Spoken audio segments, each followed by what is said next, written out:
Honnêtement, une victoire pour nous tous. Parce que le Seigneur connaît réellement ses enfants. Aussi longtemps on peut être dans l'égarement, mais la prophétie déclare « Nul ne les ravira de ma main ».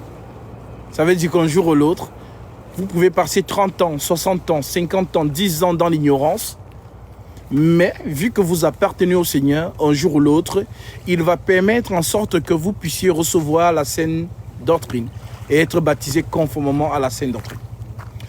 Alors, oui, ce sont des hommes que nous connaissons dans la francophonie et qui font un peu d'effervescence. Des millions de personnes les suivent. Les Castano, les Marcelo Tounassi et beaucoup de personnes justement qui cherchent le Seigneur pensaient que ces gens sont des hommes de Dieu. Alors pourquoi ils pensaient que ce sont des hommes de Dieu? Parce que c'est très subtil. Aujourd'hui, lorsqu'on parle des choses de la vie, c'est ce que le Seigneur appelle la nourriture de la chair.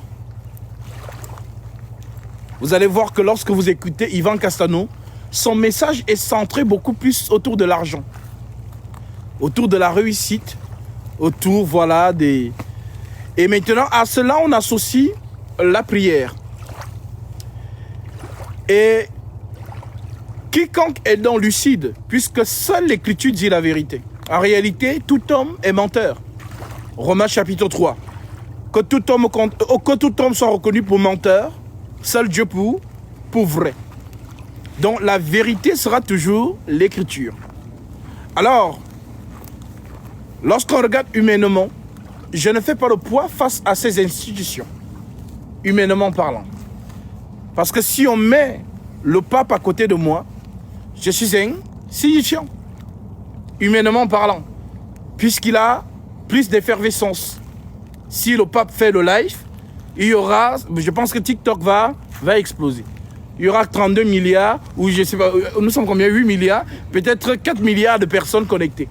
La preuve en est que lorsqu'il fait les croisades, nous voyons comment les gens sont justement comme des fourmis au bord justement de tout ce déploiement. Pareil pour ces soi-disant hommes de Dieu. En réalité, ces personnes, nous ne les détestons pas. Nous sonnons la trompette afin qu'elles-mêmes se regardent face au miroir des Écritures et qu'elles reviennent dans le bon sens, s'ils sont réellement de Dieu. S'ils ne sont pas de Dieu, alors l'effervescence qu'ils ont est une pierre d'achoppement. L'ennemi est vraiment rusé. Lorsque l'ennemi te donne de la notoriété, alors au détriment de cette notoriété, tu vas refuser la vérité. Juste pour avoir l'honneur des hommes.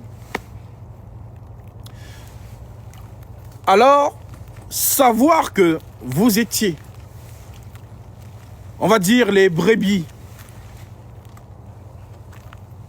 qui étaient donc dirigés par ces personnes, nous avons donc la preuve ici, et mes frères avec moi, que la parole de Dieu est vraiment une épée qui peut arracher un enfant de Dieu tel que Jude le proclame dans Jude chapitre 1 verset 20. Il y a d'autres que nous devons arracher du feu. Mais on arrache du feu comment? Par l'épée de la justice. Car la parole de Jésus-Christ est une épée. On dit qu'elle est plus tranchante qu'une épée quelconque. Pénétrant allant jusqu'à pénétrant et partageant âme, jointure et muelle. C'est-à-dire que nous avons les chaînes spirituelles. Une chaîne spirituelle ne peut pas être coupée par un couteau, ou par une scie, ou par n'importe quelle machine. Mais qu'est-ce qu'il va couper? Les chaînes spirituelles, c'est l'épée de la justice, la parole de Dieu. Dans le système d'ICC, tu as été là-bas, les femmes baptisent. Les femmes enseignent. Alors, vu que nous n'avons que pour référence les Saintes Écritures, lorsque nous regardons dans ces Écritures, nous voyons qu'ils vont à l'encontre de l'enseignement apostolique. Il y a un vrai Jésus et il y a un faux Jésus. Le vrai Jésus nous dit, dans Jean 17, versets 19 à 20, « Je me sanctifie moi-même pour eux, afin qu'eux aussi soient sanctifiés par la vérité. » Le « eux » est mis pour les apôtres. « Je ne prie pas seulement pour eux, dit le Seigneur, mais encore pour tous ceux qui croiront en moi par leur parole. » Alors, les apôtres dont nous disent dans 2 Thessaloniciens 2,15 par l'apôtre Paul, « Ainsi donc, frères, demeurez fermes et retenez les instructions que vous avez reçues, soit par notre parole, soit par notre lettre. » Ce qui fait donc en sorte que seules les lettres des apôtres sont paroles de l'Esprit Saint. Quiconque va au-delà ne confesse pas le vrai Christ. Mais quiconque garde fidèlement cette parole, ces lettres, vous savez, je vais vous dire une chose. Oui, le Vatican a copulé les Écritures. Alors, ça pourrait être étonnant, puisqu'ils s'en vantent en disant que c'est nous qui avons fait la Bible. Du moins, nous l'avons rassemblée. En effet. Mais pourquoi c'est le Vatican qui a rassemblé les Saintes Écritures? Parce que, pour ceux qui connaissent l'histoire, Rome était une puissance. Et Constantin, empereur de Rome, avec cette légitimité. Et le Seigneur l'a toujours fait d'ailleurs. Le Seigneur a toujours pris un roi étranger par qui il accomplit certaines choses. C'est par Cyrus que le Seigneur rétablit le temple qui a été détruit. Israël en captivité. Et le Seigneur permet justement au roi qui a pris son peuple en captivité de le relâcher et de lui permettre de reconstruire le temple. Alors, est-ce que Cyrus va dire que c'est moi qui ai reconstruit le temple? Non, c'est la main de Dieu. Donc, Rome, la cité du monde. Car pour Jésus-Christ, il n'y a que 2 villes. Jérusalem et Rome. Lisons cela dans Actes chapitre 23, verset 11.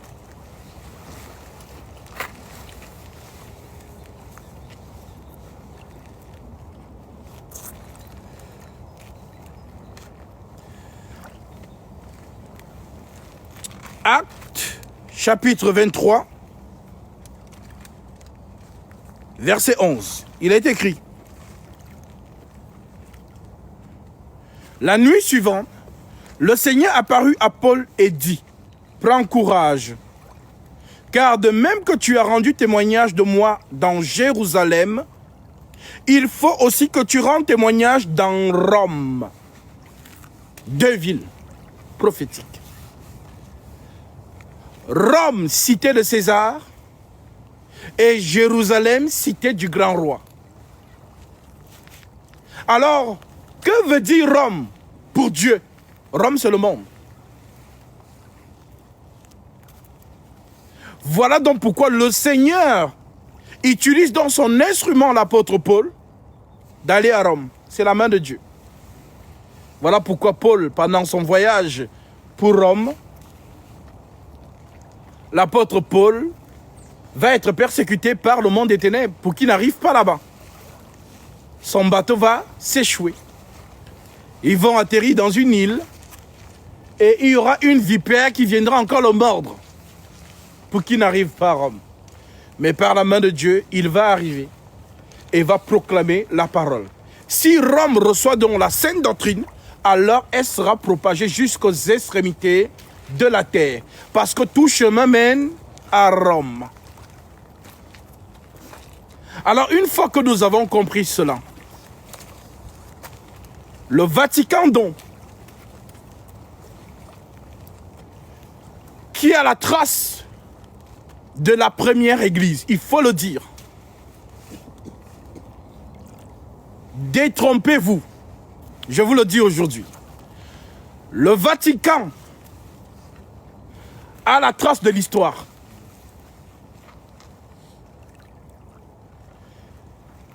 Alors, les premiers disciples, notre référence en nous, c'est Timothée. Car c'est Timothée que l'apôtre Paul a beaucoup confié l'enseignement, les lettres.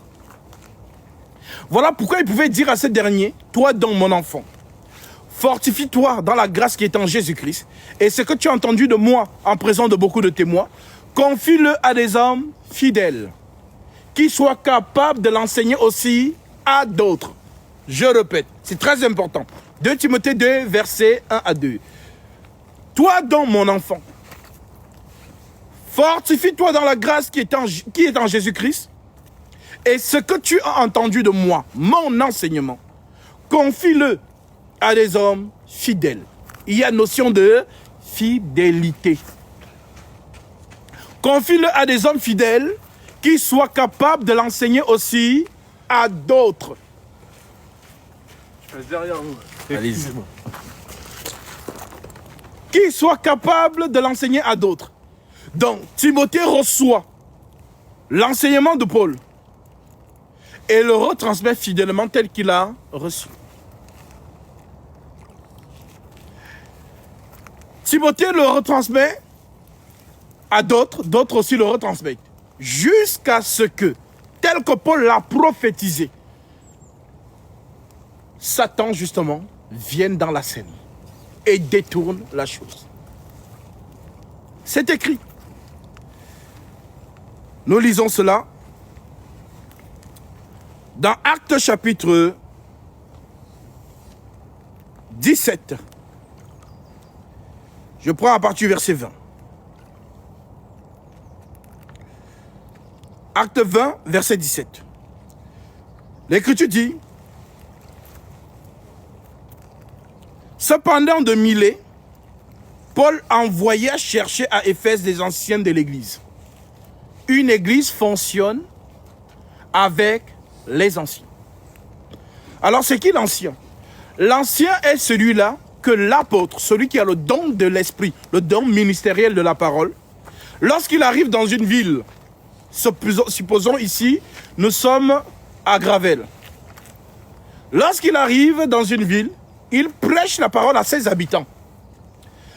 Ceux qui seront touchés vont donc former ce qu'on appelle l'Assemblée des Saints. Alors, Paul va choisir une personne parmi ce peuple à qui il va donner les règnes de l'Assemblée. Alors, cet ancien reste à la disposition de l'apôtre. Il n'improvise rien, mais il fait exactement ce que celui qui a le don de l'enseignement lui transmet. Et c'est ce qui se faisait dans chaque ville. Voilà pourquoi vous allez voir les lettres à l'église des saints qui est à Corinthe, Éphèse, Thessalonique, ainsi de suite. Ce que nous disons, ce sont des lettres. Je pense que vous le savez. Ce sont les épîtres apostoliques aux assemblées. Donc, tu me diras donc, mais Gasby, où est la lettre à l'assemblée des saints de Yaoundé? Où est la lettre à l'assemblée des saints de Guadeloupe? Où est la lettre à l'Assemblée des Saints de Washington, de Madrid, de Paris? Alors, je vous dirais que les lettres envoyées à Thessalonique, Galates, sont les mêmes lettres qui étaient lues dans toutes les assemblées des saints du monde entier. Voilà pourquoi Paul pouvait dire, lorsque cette lettre aura été lue chez vous, faites aussi en sorte qu'elle soit lue dans les églises des Laodiciens. Voilà donc pourquoi par ces lettres, toutes les assemblées du monde vont confesser le même esprit, la même parole. Ça veut dire que si je quitte Paris et que j'arrive à Tunis, c'est la même lettre que je vais retrouver. Mais aujourd'hui, vous constatez vous-même qu'il y a divergence. Si Paul arrivait aujourd'hui, et tu veux lui demander, Paul, tu es de quelle église? Il sera choqué. Comment ça, de quelle église? Ah, parce que nous sommes adventistes. Paul va dire, mais c'est quoi ça? C'est quoi adventiste? Non, nous, c'est presbytérien. C'est quoi ça? Nous, c'est anglican. C'est quoi ça? Nous, c'est méthodiste. Nous, c'est ICC. Tu connais ICC, Paul? Nous, c'est compassion. Nous, c'est vase d'honneur. Ils seront choqués. Parce que l'église de Jésus-Christ n'a pas de nom, ni de surnom. Voilà pourquoi, quand ils écrivent des lettres, ils désignent la ville. À l'assemblée des saints qui est à Corinthe. On ne surnomme pas l'église de Dieu. Mais des milliards de personnes qui se disent chrétiens sont dans ces obédiences, dans ces dénominations, mais ne comprennent pas qu'ils ne sont pas dans le message apostolique. Alors, oui. Cependant, Paul envoya chercher à Éphèse les anciens de l'église. Lorsqu'ils furent arrivés vers lui, il leur dit, « Vous savez de quelle manière, depuis le premier jour où je suis entré en Asie, je me suis sans cesse conduit avec vous, servant le Seigneur en toute humilité, avec l'âme au milieu des épreuves que me suscitaient les embûches des Juifs. Vous savez que je n'ai rien caché de ce qui vous était utile, et que je n'ai pas craint de vous prêcher et de vous enseigner publiquement et dans les maisons. » Les apôtres enseignaient publiquement et dans les maisons. Là, nous sommes en public. Les gens courent ici. Ils peuvent s'arrêter et écouter. Ça arrivait.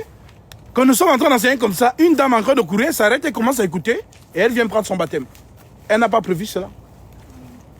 Mais juste en écoutant, elle a été touchée. Et elle a manifesté le désir de prendre son baptême. Sans avoir des habits, des vêtements de rechange. Elle faisait son sport. Alors Paul nous dit, je vous ai prêché publiquement et dans les maisons. Je vous assure, lorsque nous sommes dans cet état d'esprit, il y a une chaleur de l'Esprit Saint qui règne. Vous sentez l'amour fraternel. Mais lorsque vous êtes dans ce qu'on appelle les méga church, celui qui est là-bas devant ne connaît même pas celui qui est derrière. En fait, c'est comme une usine industrielle. Où c'est l'abattoir. Vous n'êtes que des chiffres. Quand on voit la dîme. C'est le chiffre d'affaires. Donc toi, on te voit, c'est la dîme qu'on voit. Voilà pourquoi plus c'est grand, plus il y a la dîme. Et ces gens ne font que parler de ça. Parce que imaginez-vous, vous êtes 90 000 personnes à me suivre. À cet actif. Bon, supposons que je commence à vous dire, vous devez me payer la dîme. Mais je suis millionnaire. Alors, si vous êtes donc des vrais chrétiens, vérifiant les Écritures, vous allez me poser la question, mais Gazby, on veut bien te donner la dîme, on ne dit pas non. Mais, comme tu es celui qui est venu après les apôtres, et qu'il n'y a pas de nouveau fondement, montre-nous une écriture où les apôtres ont prélevé la dîme. Si tu nous montres cette écriture, nous allons te donner la dîme. Maintenant, vous allez constater donc qu'aucune assemblée des saints que nous avons citée, Corinthe, Éphèse, Galates, aucune assemblée n'a versé la dîme. À Pierre, à Paul, à Jacques ou à Jean. Aucune assemblée. Mais ces personnes, lorsque vous leur posez ce genre de questions, ils fuient dans la loi. Maison du trésor. Alors, comme beaucoup ne maîtrisent pas, ils se sont fait entuber. Mentir. Mais comment je peux être à l'aise dans mon être sachant que je suis riche dans le mensonge. J'utilise le nom de Dieu pour m'enrichir dans le faux. En effet, dans la loi, Dieu avait dit à Aaron, tout ce qu'on me donnera par élévation, je te le donne à toi. Donc, obligatoirement, Aaron était très riche. Nombre chapitre 18, Nombre chapitre 20. Nombre chapitre 22. Imaginez-vous toute l'assemblée d'Israël. Lorsque tu apportes une offrande à l'Éternel, ça appartient à Aaron. Donc tous ceux qui ont remplacé Aaron dans ce service étaient automatiquement très riches, très considérés parmi le peuple. Notamment le père de Jean-Baptiste, Zacharie. Alors, c'est la dispensation de la loi. Et les apôtres, qui sont donc ceux qui enseignent dans la grâce, n'ont pas enseigné la dîme. N'ont pas eux-mêmes prélevé la dîme. Alors au nom de qui tu prétends prendre la dîme aujourd'hui? Alors vous voyez donc que ces personnes ne sont pas dans le message apostolique, mais ils ont pris l'enseignement de Moïse pour vous extorquer l'argent. Et c'est malsain. Ça vous prouve effectivement tout cet engouement qu'il y a à construire des stades. Hein, quand vous voyez ICC, oh non, on a construit 65 millions d'euros. On a bâti un temple au Seigneur. Où est l'écriture dans la Sainte Doctrine qui demande de bâtir à Dieu un temple? Même dans la loi, nul ne peut lui bâtir un temple. 2 Chroniques chapitre 2 verset 6. Salomon déclare, qui suis-je pour lui bâtir un temple? Voici les cieux et les cieux des cieux ne peuvent le contenir. Combien plus cette maison que je bâtis, si ce n'est pour lui faire brûler des parfums? Car tout souverain sacrificateur travaille dans un sanctuaire. Alors les hommes, selon l'ordre d'Aaron, ont travaillé dans un sanctuaire. Aaron lui-même a travaillé dans ce qu'on appelle la tente d'assignation. Et là, Salomon va donc moderniser cette tente. C'est elle qui va devenir maison du trésor. Maintenant, dans la dispensation de la grâce, l'Esprit Saint, Melchisédek, doit aussi présider dans un sanctuaire. Sauf que le sanctuaire dans lequel l'Esprit va présider ne sera pas un sanctuaire physique. Actes chapitre 17, verset 24. Je lis ça et je continue avec Acte 20. Acte 17, verset 24. L'apôtre Paul déclare ceci. Le Dieu qui a fait le monde et tout ce qui s'y trouve, étant le Seigneur du ciel et de la terre, n'habite point dans des temples faits de mains d'hommes. Alors demandez à Ivan Castano, le temple que tu as construit là, qui t'a envoyé construire cela? Car l'apôtre Paul a été clair, Dieu n'habite pas dans les temples faits de mains d'hommes. Et même le temple de Salomon a été détruit. Les Juifs sont en train de cogner leur tête sur le mur des lamentations.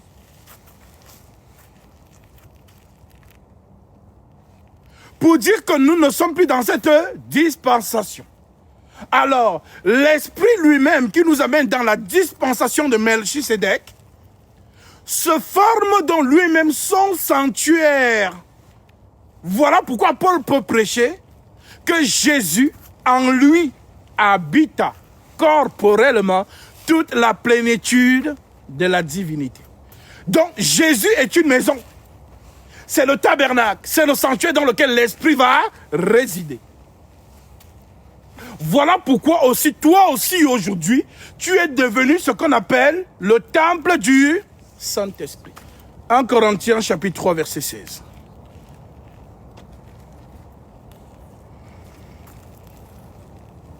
Il est écrit. Ne savez-vous pas que vous êtes le temple de Dieu Ne savez-vous pas que vous êtes le temple de Dieu et que l'Esprit de Dieu habite en vous? L'Esprit de Dieu n'habite pas dans le bâtiment, le parpaing. Donc peu importe, même si on vous a dit cotisons 60 millions d'euros, on va acheter le marbre. Sachez que dans ce marbre-là, Dieu n'habite pas. Alors vous comprenez ici qu'il y a de la ruse. L'être humain aime ce qui brille. L'être humain aime le cadre. Alors quand il arrive, il voit une grande salle, il dit, ouh, franchement ici, Dieu est ici, c'est sérieux. C'est pas comme chez Gatsby là-bas, ils enseignent dans la forêt. Ici vraiment, regarde les chaises en velours. C'est ce que l'homme regarde. L'homme aime ça, le confort.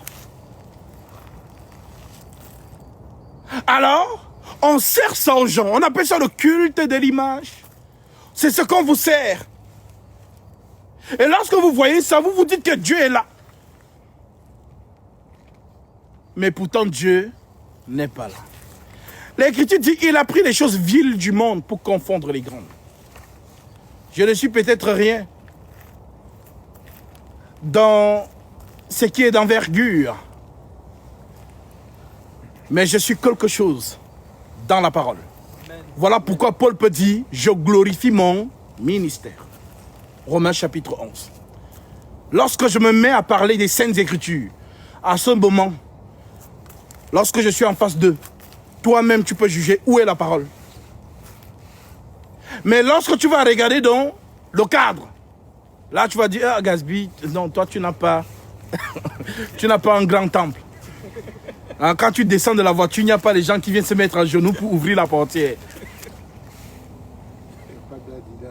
Il n'y a pas daddy, on ne m'appelle pas daddy. Hein?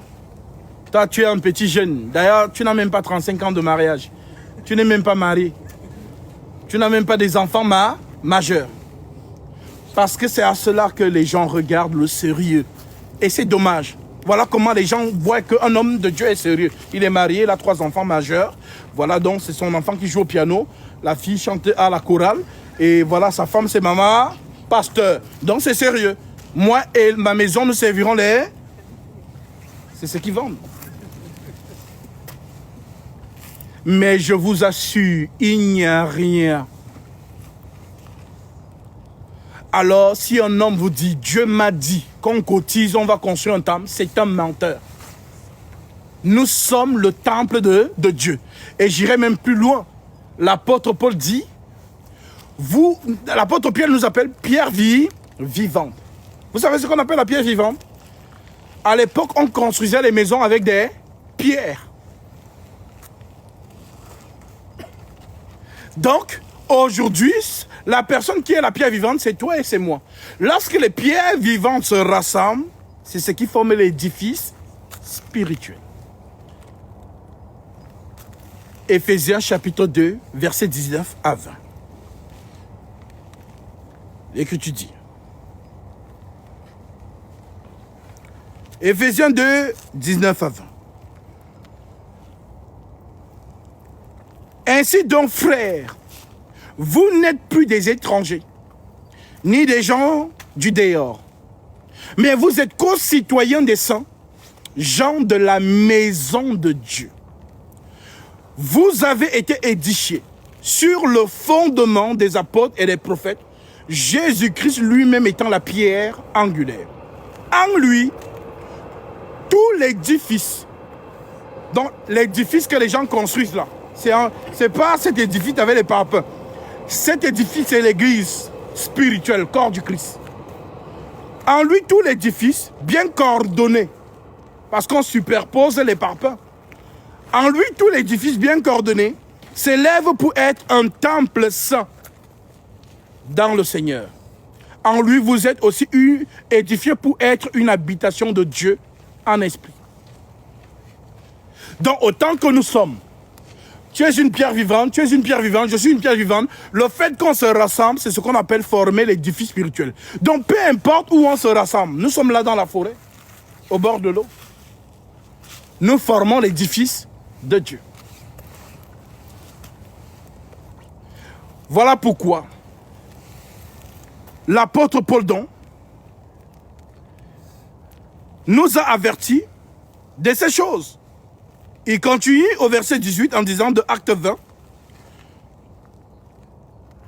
Lorsqu'il fut arrivé vers lui, il leur dit, vous savez de quelle manière, depuis le premier jour où je suis entré en Asie, je me suis sans cesse conduit avec vous, servant le Seigneur en toute humilité, avec l'âme et au milieu des épreuves que me suscitaient les embûches des Juifs.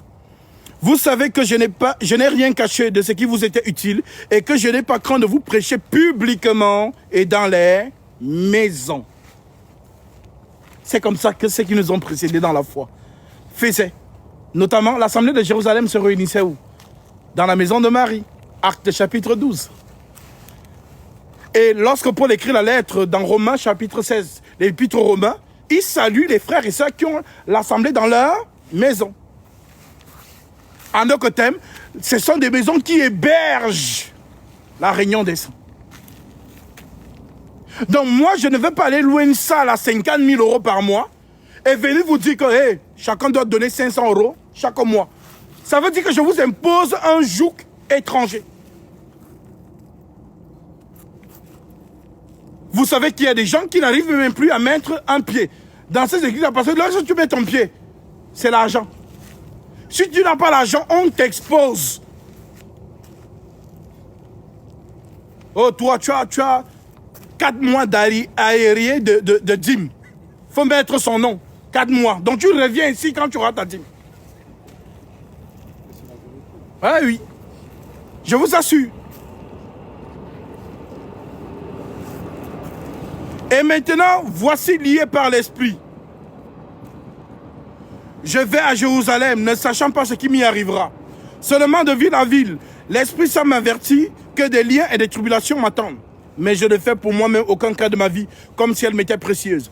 Pourvu que j'accomplisse ma course avec joie et le ministère que j'ai reçu du Seigneur Jésus d'annoncer la bonne nouvelle de la grâce de Dieu. Et maintenant, voici, je sais que vous ne verrez plus mon visage, vous tous au milieu desquels je suis passé, prêchant la parole, prêchant le royaume de Dieu. Verset 26. C'est pourquoi je vous déclare aujourd'hui que je suis pur du sang de vous tous. En d'autres termes, vous avez reçu mon enseignement, à vous de le garder. C'est ce que ça veut dire. Je sais, donc c'est pourquoi je vous déclare aujourd'hui, je suis pur du sang de vous tous. Je vous déclare aujourd'hui que je suis pur du sang de vous tous, car je vous ai annoncé tout le conseil de Dieu sans rien cacher. En d'autres termes, il n'y a pas une révélation supérieure à celle que Paul a reçue. Il a reçu la sagesse par excellence. Donc je ne peux pas venir en 2025 vous dire que non, Paul ne savait pas ça. C'est celui que Dieu a choisi parmi tous les hommes. D'Adam jusqu'à lui, Dieu lui a donné la sagesse ultime. Voilà pourquoi il nous dit donc à l'église, car je vous ai annoncé tout le conseil de Dieu, sans en rien cacher. Prenez donc garde à vous-même et à tout le troupeau sur lequel le Saint-Esprit vous a établi évêque, pour paître l'église du Seigneur, qui s'est acquise par son propre sang. Je sais qu'il s'introduira, c'est ici qu'il a annoncé cela. Je sais qu'il s'introduira parmi vous, après mon départ, des loups cruels qui n'épargneront pas le troupeau, et qui s'élèveraient du milieu de vous, des hommes qui enseigneront des choses pernicieuses pour entraîner les disciples après eux. Il avait annoncé. Donc lorsque nous voyons dans le Vatican, qui a la trace historique, nous voyons donc qu'au milieu d'eux, c'est introduit la fausse doctrine. Paul l'avait annoncé. Si on enlève au Vatican les statuettes, les cultes à Marie, les cultes aux anges et tout ça, c'est la trace historique.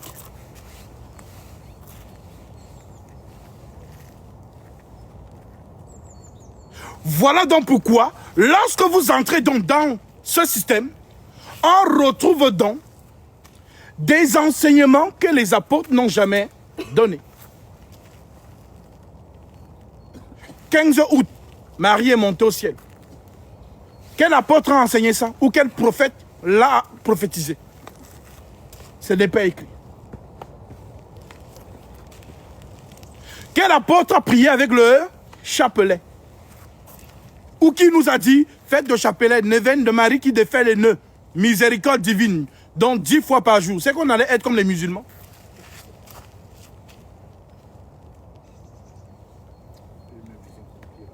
Alors oui, le faux est entré. Maintenant, qu'est-ce qui te permet à toi d'être sûr que tu es dans la continuité de l'enseignement apostolique? C'est ta capacité à être radicalement fidèle aux saintes lettres.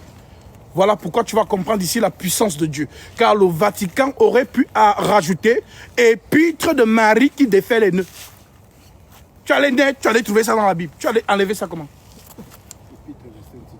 Épître de Saint-Ignace d'Antioche. Ils auraient pu ajouter. Mais la puissance du Saint-Esprit a fait en sorte qu'ils s'arrêtent sur la lettre de Jude. Voilà pourquoi les épîtres commencent de Actes chapitre 1 jusqu'à la lettre de Jude. Et c'est ces lettres qui constituent donc ce qu'on appelle le fondement. Vous avez été édifiés sur le fondement des apôtres et des prophètes, Jésus-Christ lui-même étant la pierre angulaire. Car les prophètes annoncent les choses, les apôtres les interprètent. Donc si les apôtres se sont tus sur quelque chose, nous nous référons aux prophètes.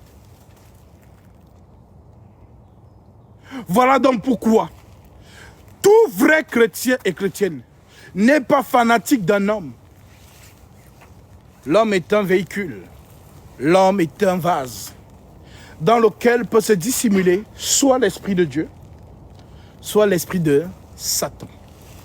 Maintenant, à toi d'être vigilante, à toi d'être vigilant, de vérifier ce que la personne qui est en face de toi, qui te dit qu'il est homme de Dieu, lorsqu'il ouvre sa bouche pour t'annoncer les oracles, alors vérifie cela à la lumière des Saintes Écritures. Alors si vous êtes des chrétiens qui ne lisez pas, vous ne pouvez pas vous plaindre qu'on vous a menti.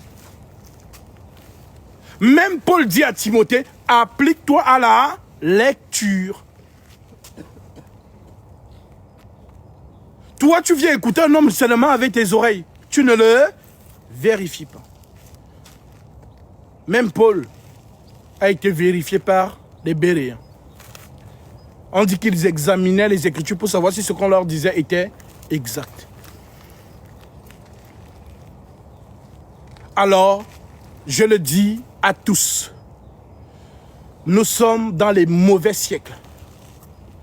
Les apôtres ne sont plus là. Mais ils t'ont laissé leurs enseignements. Et tu as la trace, les épîtres, que dit l'Écriture. Si l'Écriture dit que la femme enseigne, je dis Amen. Mais si l'Écriture dit je ne permets pas à la femme d'enseigner, je dis la femme n'enseigne pas. Je ne suis pas là pour plaire aux gens. Non. Car l'apôtre Paul dit, si je voulais plaire aux hommes, je ne serais pas serviteur de Dieu. Je vais vous lire ça, c'est important. Galates, chapitre 1. Il dit d'abord au verset 1, vous pouvez vous asseoir mes frères et sœurs. Paul, apôtre, non de la part des hommes, ni par un homme, mais par Jésus-Christ et Dieu le Père, qui l'a ressuscité des morts. Lorsqu'on prend le verset 11 du même chapitre, il dit, je vous déclare, frères, que l'évangile que l'évangile qui a été annoncé par moi n'est pas de l'homme, car je ne l'ai ni reçu, ni appris d'un homme, mais par une révélation de Jésus-Christ. Il continue en disant, au verset 9, nous l'avons dit précédemment, et je le répète à cette heure-ci.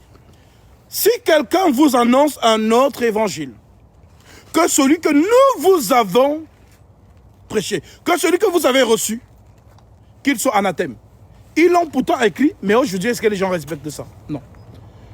Les gens doivent être rigoureux.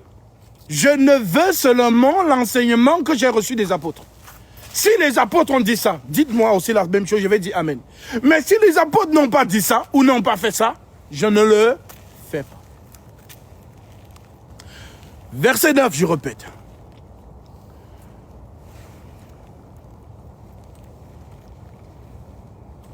Nous l'avons dit précédemment, et je le répète à cette heure.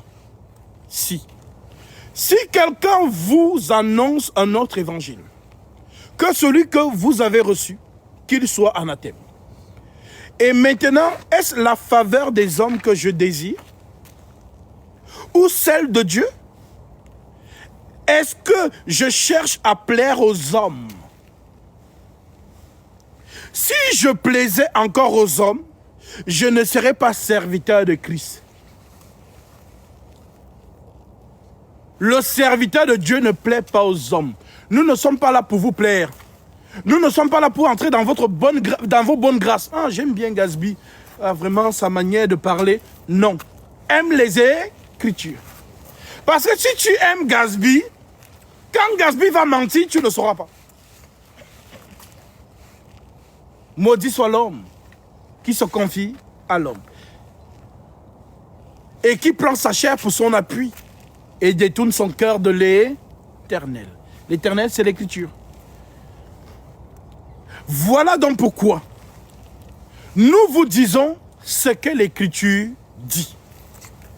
Et si l'Écriture le dit, Amen. Car ce n'est pas l'Écriture qu'on s'appelle frère et sœur. On ne s'appelle pas ainsi par sentiment. Ce qui nous relie, c'est l'Écriture. C'est parce que nous confessons la même chose.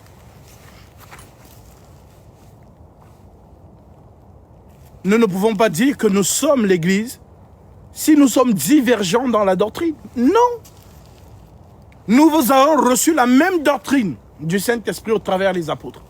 Alors, si nous sommes donc l'Assemblée des saints, nous confessons la même chose. Voilà pourquoi l'Écriture dit, ayez le même esprit, le même langage, la même pensée.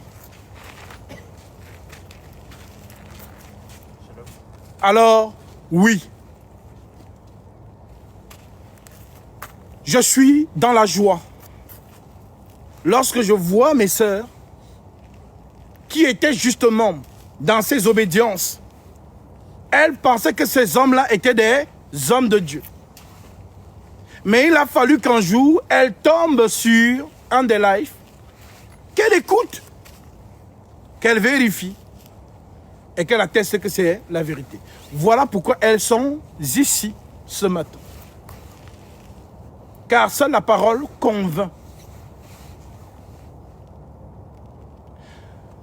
Notre force à nous, ce sont les Écritures. Car je ne dirai pas une chose si l'Écriture ne m'accompagne pas. Parce que je sais que le peuple de Dieu est saint. Et j'ai peur du peuple de Dieu. Comme Moïse a eu peur d'Israël. Voilà pourquoi ce Dieu-là, lorsqu'il envoie, il dit à Dieu, ah Dieu, donne-moi d'abord ton nom. Parce que quand je vais aller là-bas, je vais dire que tu m'as envoyé, ils vont dire qu'il s'appelle comment. Et aujourd'hui, c'est le contraire. C'est l'assemblée qui a peur de l'homme de Dieu. Pourtant, c'est l'homme de Dieu qui doit avoir peur de l'assemblée. Pourquoi? Parce que l'assemblée est constituée des juges. Vous êtes des juges. Ne jugez pas selon l'apparence, mais jugez selon la justice. Et la justice, c'est l'Écriture. Donc, quand je m'exprime de la part de Dieu, vous me vérifiez, comme dans un tribunal. Est-ce que je respecte les articles? Et si je respecte les articles, c'est correct. Amen. Aujourd'hui, vu que les gens ne vérifient plus les Écritures, ben c'est normal. Les faux hommes de Dieu prennent donc du volume sur eux.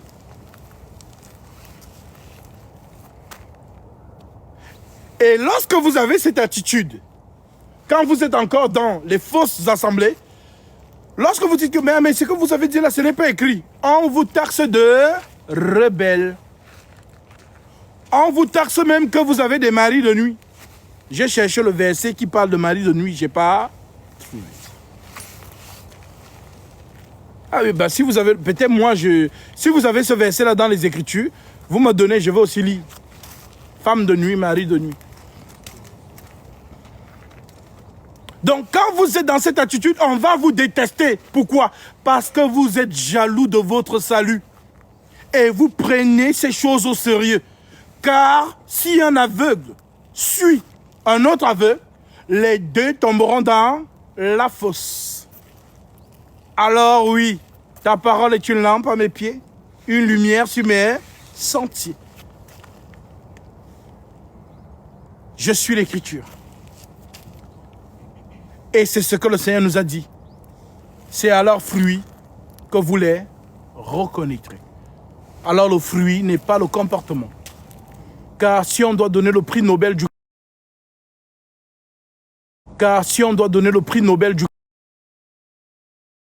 Paul dit que personne ne vous ravisse par un culte des anges ou sous une apparence d'humilité. C'est ce qu'on voit dans le Vatican. Quand tu les vois, ils sont sérieux. Toujours solennels.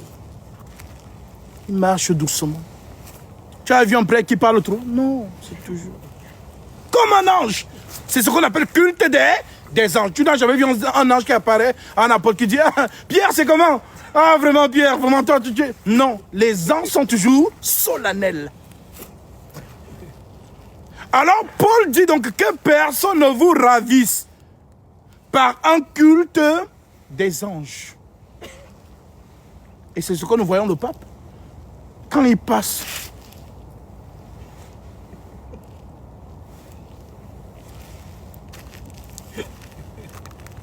si on te dit que cet homme a des faiblesses, tu dis non, c'est pas possible. Le pape, il est saint, sans paix.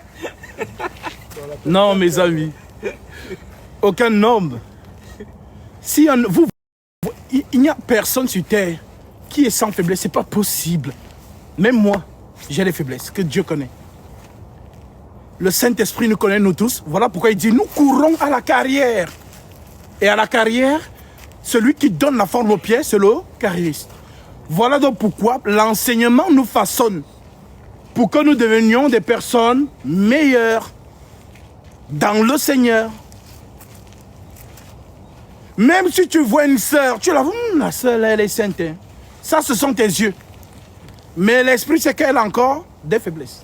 Allez, l'esprit le sait. Voilà donc pourquoi, lorsque nous entendons la bonne parole de Dieu, elle doit agir en nous. L'apôtre Pierre dit, ne vous bornez pas seulement à écouter la parole, mais à la mettre en pratique. Vous avez des gens qui vous disent, ah, Jésus, Jésus, mais quand vous voyez leur vie, il n'y a pas Jésus dedans. C'est-à-dire même son voisin, qui ça, lui là, c'est un chrétien? Non, jamais. Même dans leur milieu de travail, la vie du Christ n'est pas accompagnée. Mais la personne dit qu'elle est chrétienne ou chrétien. Non. La parole de Dieu nous lave. Elle nous permet de devenir meilleurs de jour en jour. Car nous sommes dans le modèle de notre Maître. On veut ressembler à Jésus dans son état d'esprit. Lorsqu'il était sur cette terre. C'est à cela que le Seigneur nous appelle. Il a dit, soyez parfaits comme votre Père Céleste est parfait. Donc, l'enseignement que nous suivons nous amène donc à avoir cette attitude. Voilà pourquoi vous allez voir certains, lorsqu'il est dans le monde, voilà, dès qu'il y a quelque chose, il veut bagarrer. Quoi tu? Après, il se rappelle que, ah, Jésus n'était pas comme ça. Et il se calme directement. Donc, son adversaire se dit, mais qu'est-ce qui s'est passé? Il était bouillant maintenant, là. Qu'est-ce qui a fait en sorte qu'il se calme? Parce qu'il a pensé aux saintes écritures. Parce qu'on peut s'oublier. Mais dès lors qu'on a le réflexe de penser à l'écriture, on se ressaisit. En fait, je suis un enfant de Dieu. Je ne peux pas me comporter comme ça. Parce que l'Esprit Saint en toi agit. Te rappelle que tu n'es pas comme les autres. Même si on t'insulte, qu'est-ce que la parole a dit? Heureux serez-vous lorsqu'on vous outragera et qu'on dira de vous toutes sortes de mal à cause de moi. Réjouissez-vous et soyez dans l'allégresse. L'Esprit Saint agit en nous. Voilà pourquoi Jésus dit que les paroles que je vous ai dites sont esprit et vie. Les paroles que je vous ai dites sont esprit et vie. Donc, tu écoutes ta parole, elle doit te transformer, elle doit agir en toi. Elle doit te briser, puisque la chair n'aime pas la parole. Les désirs de la chair sont contraires à ceux de l'esprit. La chair t'amènera toujours à confesser la chair. Mais l'esprit qui habite en toi t'amènera toujours à confesser l'esprit. Maintenant, toi, tu es au milieu des deux. Voilà pourquoi le Seigneur nous a dit, dans Matthieu chapitre 16, verset 24, « Si quelqu'un veut venir après moi, qu'il renonce à lui-même, qu'il se charge de sa croix et qu'il me suive. » Donc tu ne peux pas suivre le Seigneur si tu n'as pas au préalable régné toi-même. Tu dois mourir en toi parce que se régner soi-même, c'est mourir. Parce que lorsqu'on voit Dieu, on meurt. L'homme ne peut me voir et vivre. Les gens ont cru que non, c'est voir Dieu comme ça. Dieu, je t'ai vu, je vais mourir. Non. Lorsque Moïse a vu le Seigneur, ce n'était plus le même mot, Moïse. Parce que tu deviens un autre homme sous l'autorité de Dieu.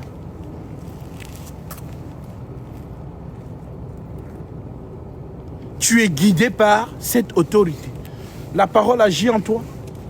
La parole ne dit-elle pas que la semence de Dieu habite en nous?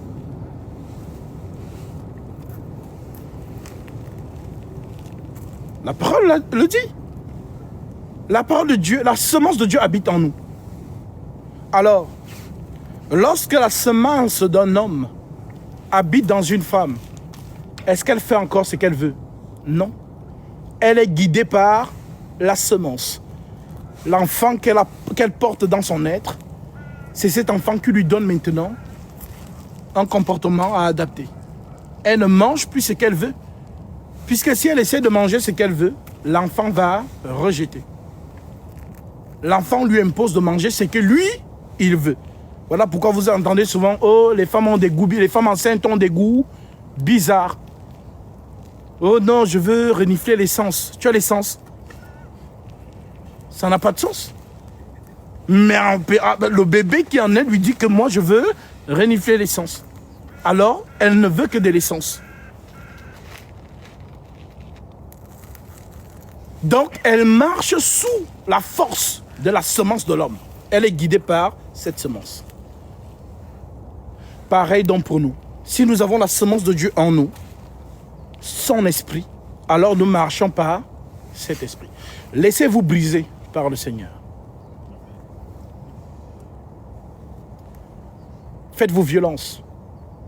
L'apôtre Paul dit, je traite durement mon corps. Ce n'est pas facile. Car nous avons des mœurs d'une vie passée. Tu imagines 30 ans de vie dans le monde. Et subitement, tu écoutes le message du Christ et tu dois changer de comportement. C'est pas facile. Ce n'est pas facile. Mais si tu te laisses aller par cette écriture, par cette parole, tu seras brisé. Alors je voulais commencer par cette exhortation. Pour vous montrer que le Seigneur, oui, en effet, prend les choses viles du monde pour confondre les grandes institutions où on croit qu'il est et pourtant il n'est pas là-bas. Nous nous retrouvons donc ce matin pour accomplir la prophétie dans la vie de nos sœurs qui ont été touchées par la parole et qui ont manifesté le désir de prendre le baptême en ce jour. Alors, le baptême. Pourquoi nous devons prendre le baptême?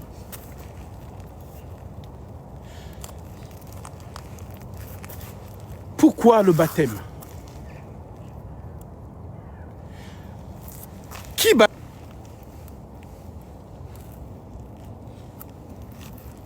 Alors, nous sommes nés dans ce monde. Et nous sommes nés pécheurs.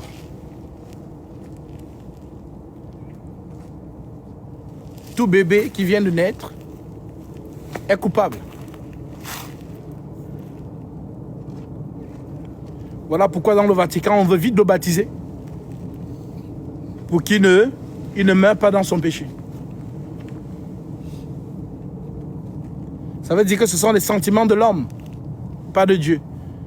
Car Dieu dit celui qui croira. On ne peut pas prendre son baptême si on n'a pas cru. C'est parce qu'on a cru qu'on vient aux eaux du baptême. C'est d'abord le message avant le baptême. On ne peut pas baptiser une personne et l'enseigner après. Non. Il faut d'abord qu'il entende la parole, que son cœur soit touché et qu'elle ou qu'il décide de prendre son baptême. D'où le fait que l'Écriture dit le baptême est un engagement de bonne conscience. Un bébé n'est pas conscient. Il a conscience de deux choses. Son biberon est dormi. Donc si on n'avait pas filmé, comme à l'époque, il y avait ce qu'on appelait les albums photos. Si on n'avait pas filmé ton baptême, tu sais que tu as été baptisé étant bébé. Si tu n'avais pas vu ces photos, tu n'allais jamais savoir que tu as été baptisé. Lors de mes premiers baptêmes, je baptisais sous la tour Eiffel. Et quand je baptisais, il y avait beaucoup de monde qui s'arrêtait. Parce qu'ils étaient étonnés de ce qui était fait. Mais qu'est-ce qui se passe? Lorsque je mettais des frères dans l'eau, qu'ils remontaient et qu'ils recevaient le Saint-Esprit et se mettaient à parler en langue, alors les gens étaient stupéfaits et ils s'arrêtaient. Ils disaient, mais il s'agit de quoi? Il y avait l'attroupement, parce que c'est un lieu touristique. Et cet attroupement permettait en sorte qu'on puisse aussi évangéliser. Et tu avais des personnes qui venaient me parler que, mais c'est quoi? Ah non, c'est le baptême au nom de Jésus-Christ. Mais comment ça? Nous, on nous a baptisés étant bébés. On nous a pas baptisés comme ça. Et la personne qui est en face de toi, c'est une personne d'une 50aine d'années. Je lui dis donc, en effet, est-ce que tu peux montrer le baptême que tu as reçu à la lumière des Écritures? Elle dit non. Et il y a un qui m'a dit, il y a un gros départ dans le Vatican pour qu'ils ne baptisent plus les bébés. Parce que les apôtres n'ont jamais baptisé comme ça. Donc c'était des faux baptêmes qu'on a administrés. Donc imaginez-vous des milliards et des milliards de personnes qui ont été baptisées étant bébés et qui sont morts comme ça. Pensez-vous qu'ils sont sauvés? Non. Ils ne sont pas sauvés. 2 Timothée 2, verset 19. Néanmoins, le solide fondement de Dieu reste debout avec ses paroles qui lui servent de sceau. Le Seigneur connaît ceux qui lui appartiennent.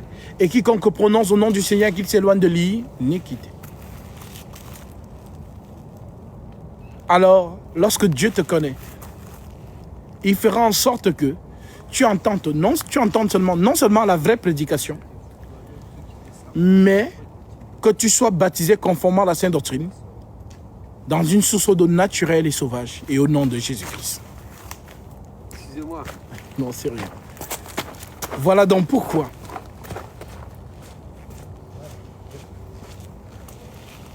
le baptême se fait lorsqu'une personne a été touchée par la parole.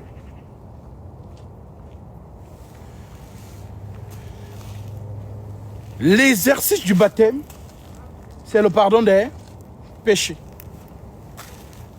Jean chapitre 20, verset 21.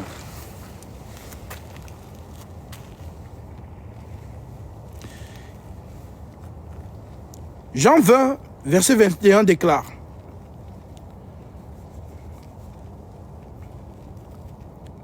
Jésus leur dit de nouveau, la paix soit avec vous. En hébreu, shalom. Que comme le Père m'a envoyé, moi aussi je vous envoie. Après ces paroles, il souffla sur eux et leur dit, recevez le Saint-Esprit. Ceux à qui vous pardonnerez les péchés, ils leur seront pardonnés. Ceux à qui vous les retiendrez, ils leur seront retenus. Alors comment on pardonne les péchés? Lorsqu'on lit cette écriture, est-ce qu'on les voyait se balader dans les rues de Jérusalem en disant aux gens, salut, je pardonne tes péchés? Non. Mais le pardon des péchés, c'est la proclamation de la sainte doctrine. Lorsque la sainte doctrine est proclamée, les cœurs qui sont vivement touchés viennent d'en prendre leur baptême. Et lorsqu'on entre avec eux dans les eaux, c'est pour exercer cette autorité du pardon des péchés. Voilà pourquoi il peut dire ce jour-là, après avoir entendu ce discours, il eut le cœur vivement touché. Et il dira à Pierre et aux autres apôtres, hommes frères, que ferons-nous? Alors Pierre, sous l'inspiration du Saint-Esprit, déclare, repentez-vous et que chacun de vous soit baptisé au nom de Jésus-Christ pour le pardon de vos péchés. Et vous recevrez le don du Saint-Esprit. Alors, c'est ça, le baptême.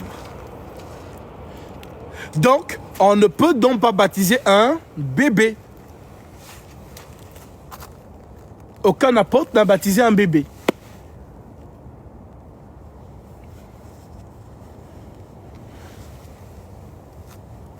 Les apôtres ont prêché l'évangile aux personnes conscientes, afin que lorsque tu es touché par ce qu'ils sont en train de déclarer, l'engagement que tu prends, c'est un engagement conscient.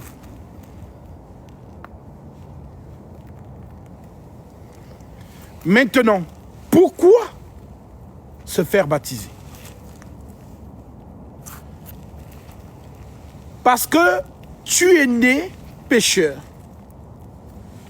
Le corps avec lequel tu es né est un corps du péché. C'est ce qu'on appelle le corps adamique. Alors, comme tu es né avec le corps adamique, la colère donc du trône blanc, le trône du jugement, pèse sur toi, plane sur toi. Tu es coupable. Parce que Dieu n'aime pas le péché. L'Écriture dit donc, tous ont péché et sont privés de la gloire de Dieu. Tous ont péché et sont privés de la gloire de Dieu. Mais de quel péché on parle? Alors lisons l'apôtre Paul.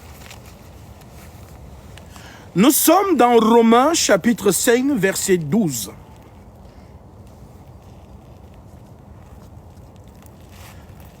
Prenons même à partir du verset 1. Étant donc justifiés par la foi, nous avons la paix avec Dieu. Oui, parce qu'il n'y avait pas la paix. Il y a le péché. Et là, il y a le péché, Dieu se retire. On a vu qu'il s'est retiré de Jésus. Mais pourquoi? Parce que ce corps a porté l'iniquité, le péché. Alors, il se retire. Il n'a jamais aimé le péché.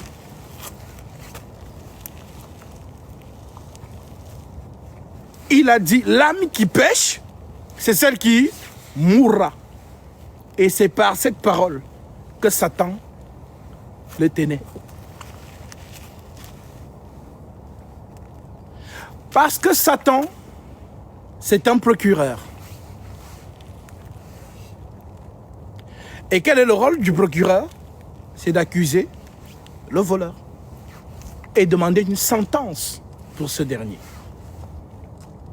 Et le procureur a ses éléments, ce qu'on appelle la police. Alors lorsque tu transgresses la loi, la police rédige vite au procureur. Le procureur prend un coup vers le juge. Juge, regarde cette personne. C'est un danger public, un danger pour la société. Je réclame 100 ans d'emprisonnement pour lui. Mais il y aura une partie adverse qu'on appelle donc la défense. Car devant le juge, il y a l'accusation et il y a la défense. Nos frères et sœurs qui sont avocats, lorsque je leur ai donné ces enseignements, ils ont dit, mais en fait, c'est notre travail, c'est ce qu'on fait. Je dis, bah oui, cela est imprégné dans la nature. Et vous allez comprendre pourquoi on appelle Jésus avocat.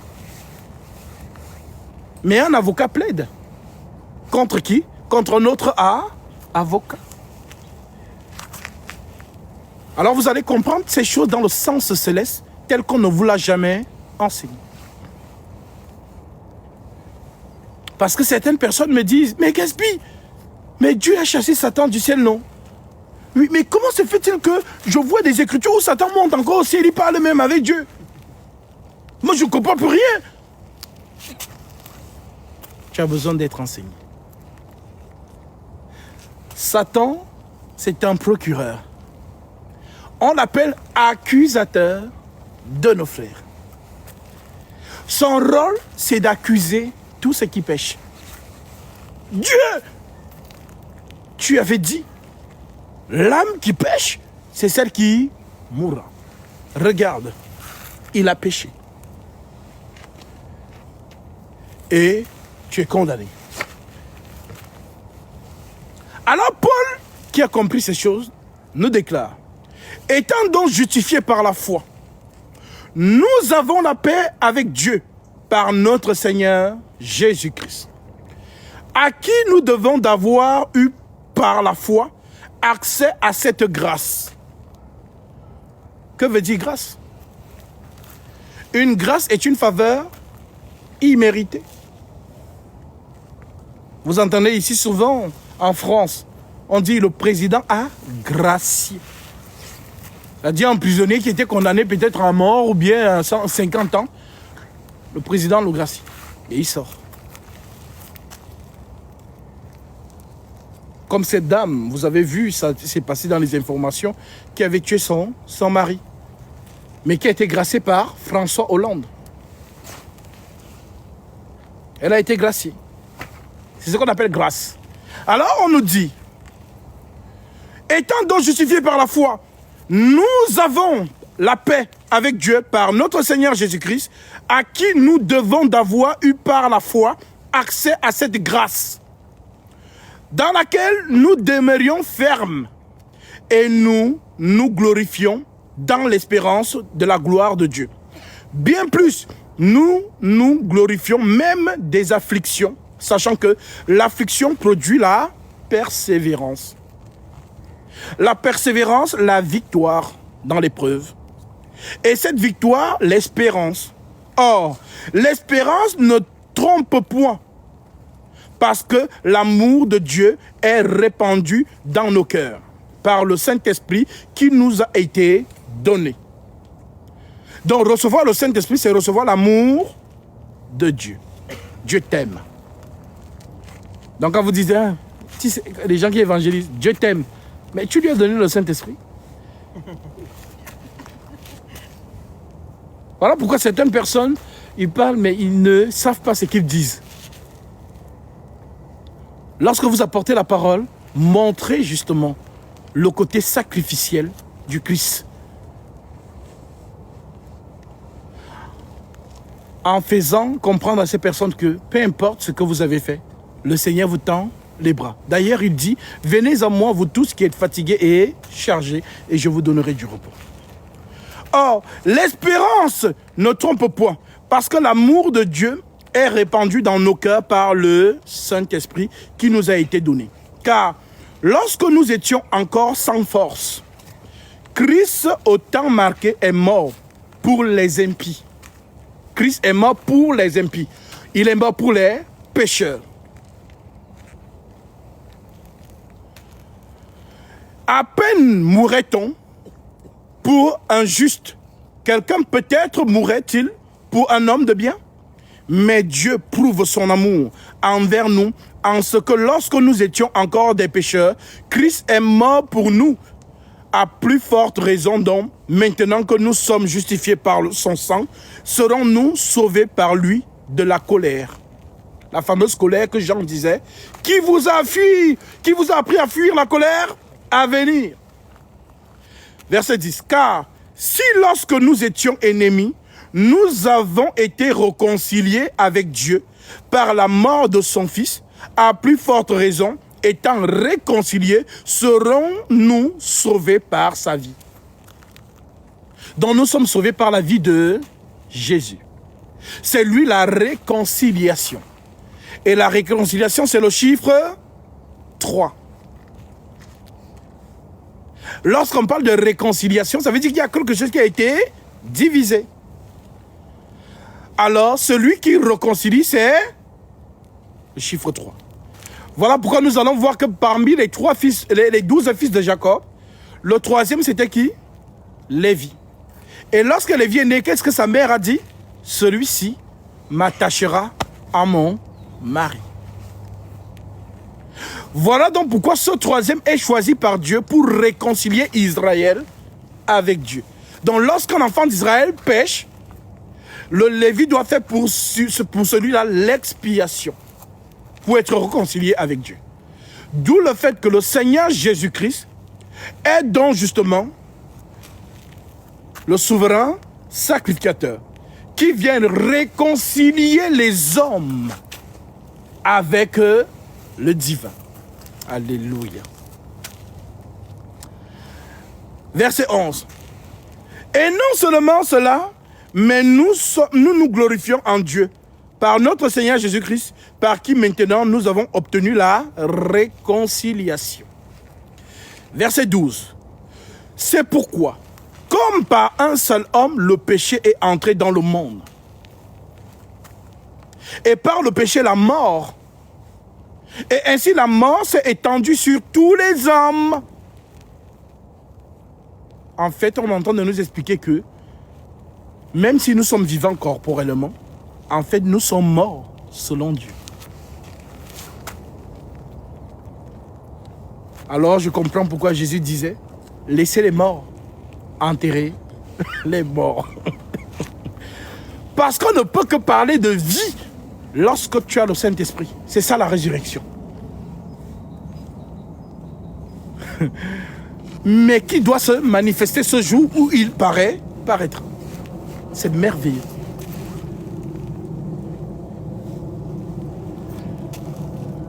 C'est pourquoi, comme par un seul homme, le péché est entré dans le monde, et par le péché la mort. Et ainsi, la mort s'est étendue sur tous les hommes, parce que tous ont péché. Car jusqu'à la loi, le péché était dans le monde. Or, le péché n'est pas imputé quand il n'y a point de loi. Cependant, la mort a régné depuis Adam jusqu'à Moïse, même sur ceux qui n'avaient pas péché par une transgression semblable à celle d'Adam, lequel est la figure de celui qui devait venir. En gros, on vous dit ceci. Celui qui a ouvert la porte à la mort, c'est Adam. Le péché est venu par lui. Mais nous savons que ce n'est pas Adam directement qui a péché, puisque Paul nous dit dans 1 Timothée chapitre 2, ce n'est pas l'homme qui a été séduit, mais c'est la femme qui, séduite, s'est rendue coupable de transgression. Alors, on voit donc ici l'amour d'Adam pour sa femme, malgré qu'elle est dans le péché, la désobéissance. Voilà pourquoi il suit donc sa femme dans le péché. C'est d'où l'écriture qui dit, homme, aime ta femme, comme Christ a aimé l'église et s'est donné pour elle. Adam s'est donné pour sa femme.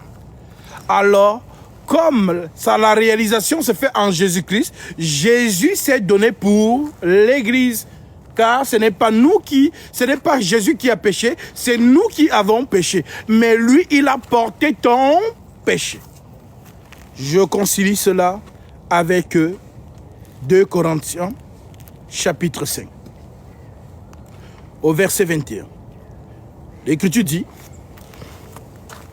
celui qui n'a point connu le péché, il a fait devenir péché pour nous, afin que nous devenions justice de Dieu. Donc Jésus devient péché pour toi. Voilà donc pourquoi, comme tu es séparé de Dieu, et Dieu veut te ramener à lui, mais comment il va s'y prendre? Puisque tu es une femme, tu es un homme. Alors comment Dieu va venir à toi pour te ramener à lui?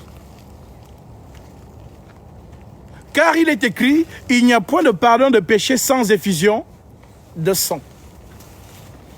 Voilà donc comment le Tout-Puissant va donc venir dans ton apparence en tant qu'homme. Mais pourquoi homme?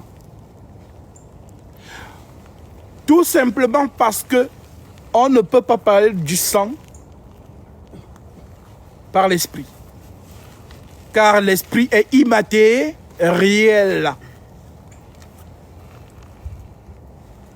L'esprit n'a pas de chair. L'esprit n'a pas d'os. Voilà pourquoi Jésus, lors de sa résurrection, il dit à ses disciples, touchez-moi et voyez.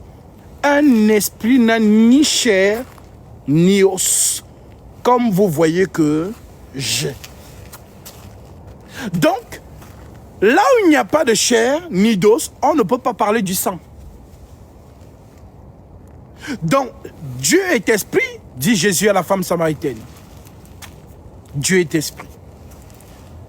Alors, l'esprit, pour venir vers les hommes, va devenir un homme.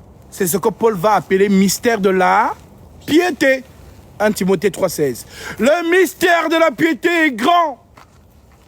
Dieu a été manifesté en chair.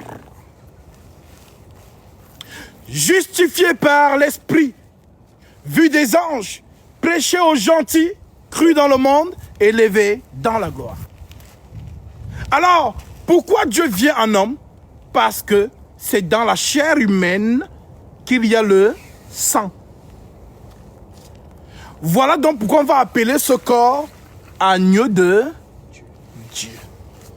Et si on dit agneau, on dit sacrifice.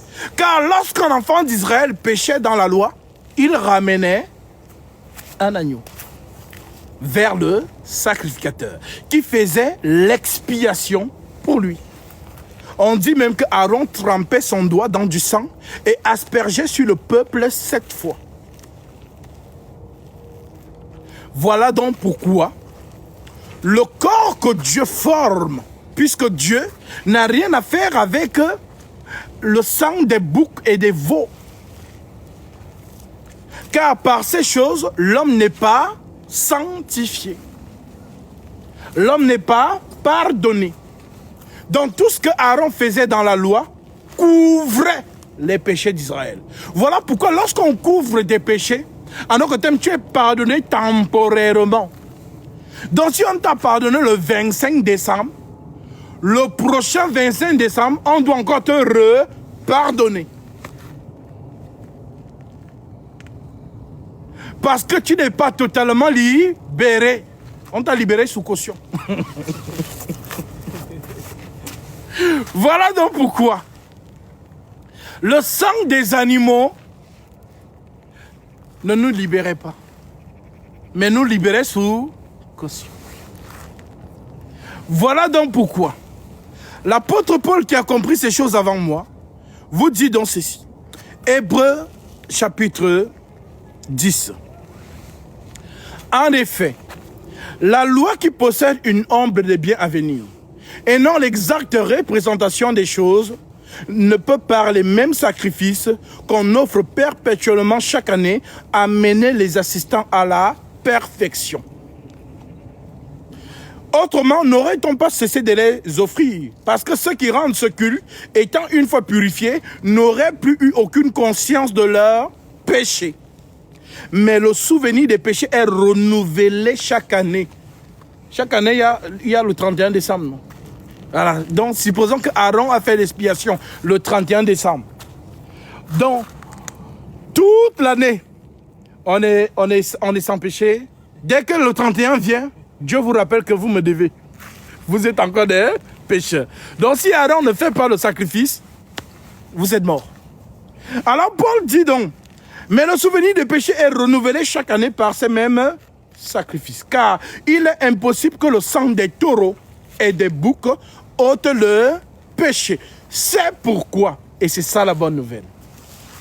Comme le sang des taureaux et des boucs n'ôte pas le péché, Paul dit donc c'est pourquoi Christ, entrant dans le monde, dit, tu n'as voulu ni sacrifice, ni offrande, mais tu m'as formé un corps. Voilà donc le corps qui va réconcilier la création avec Dieu. Parce que le péché de l'homme n'a pas eu effet que sur son corps, mais sur aussi la création. Voilà pourquoi on n'entend plus quand l'animal parle. Mais avant, Adam parlait avec les animaux. Oui. Parce que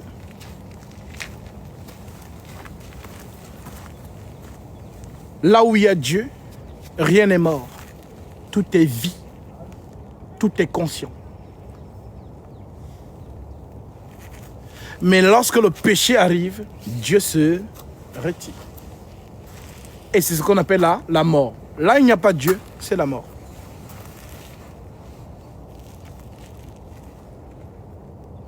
Alors, le Seigneur donc façonne son corps.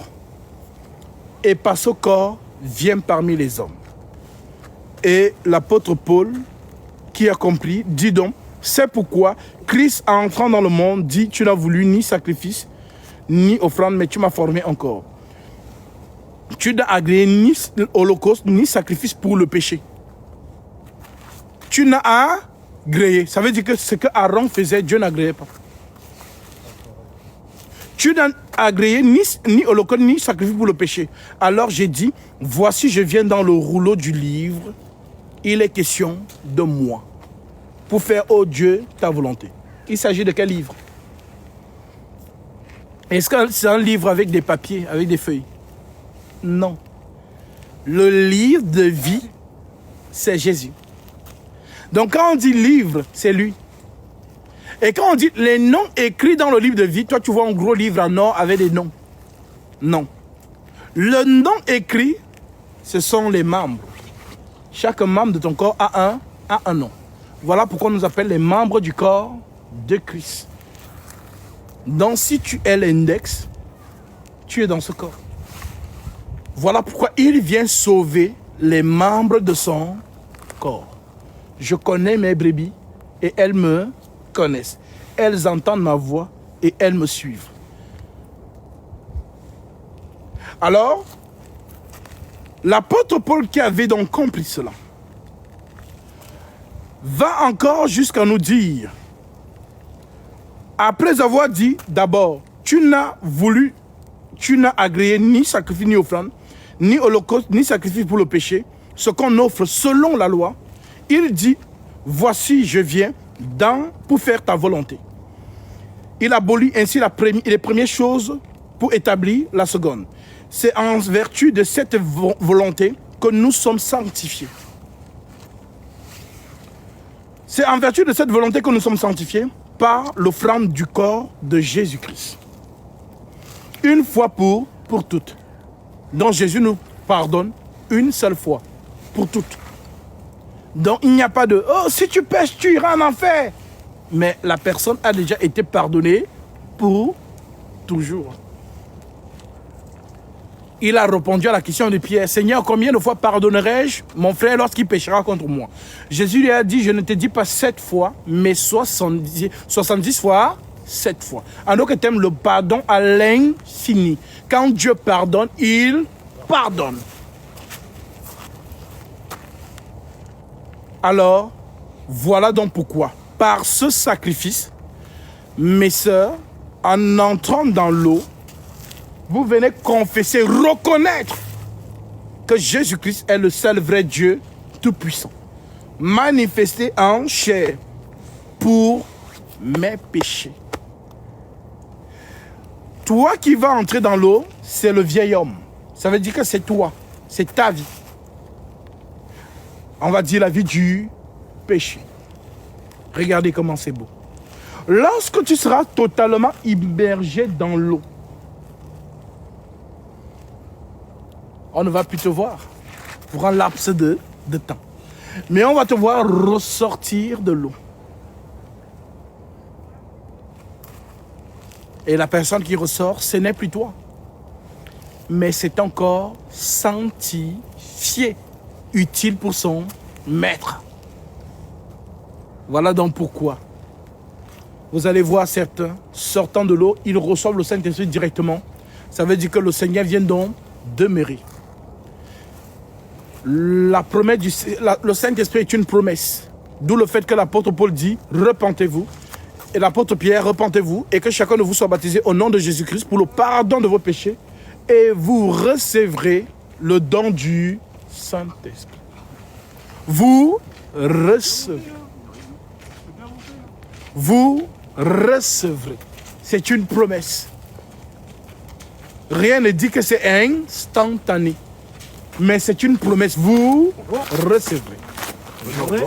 Bonne journée également. Donc, vous recevrez le Saint-Esprit.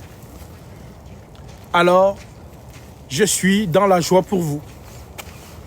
Parce que le Seigneur vous permet d'accomplir en ce jour cette prophétie.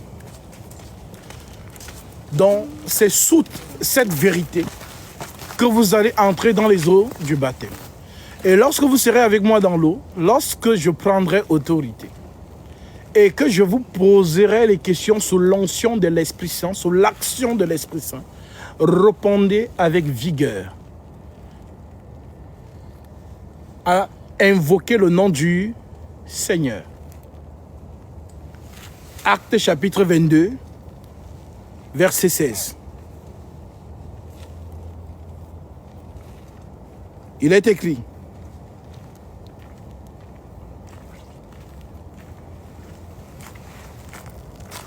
et maintenant, que tardes-tu? Lève-toi, sois baptisé et lavé de tes péchés en invoquant le nom du Seigneur. Je répète, ça c'est le baptême de Paul. Paul est en train de relater ce qui s'est passé le jour de son baptême. Donc il raconte ce que Ananias lui a dit. Car tu lui serviras de témoin auprès de tous les hommes des choses que tu as vues et entendues. Et maintenant, que tardes-tu? Lève-toi, sois baptisé et lavé de tes péchés. Donc le baptême, c'est pour laver les péchés. Lève-toi et sois lavé. Lève-toi. Quand tu lèves-toi, sois baptisé et lavé de tes péchés en invoquant le nom du Seigneur. Voilà pourquoi tous ceux que je baptise dans l'eau, je leur pose toujours ces questions. Et lorsque tu réponds, c'est ça l'invocation. Et c'est en ce nom que tu invoques que je te mets dans l'eau. Je ne te mets pas dans l'eau au nom du Père, du Fils et du Saint-Esprit. ceux qui ont été baptisés comme ça, ont été baptisés dans la parabole. Nous, on vous baptise dans la révélation. Car le nom du Père, c'est Jésus-Christ. Yoshua. Mashiach. Dieu sauve.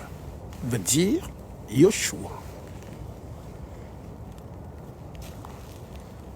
Car c'est le nom qui est au-dessus de tout nom. Actes chapitre 4, verset 11.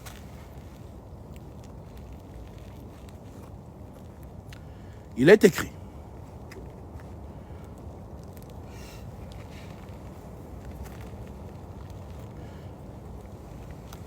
Sachez-le,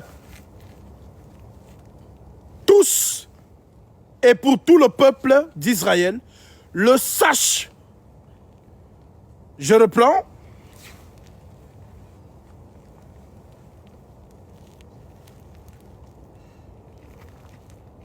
Prenons-moi en partie verset 1. Ce chapitre, je l'aime beaucoup.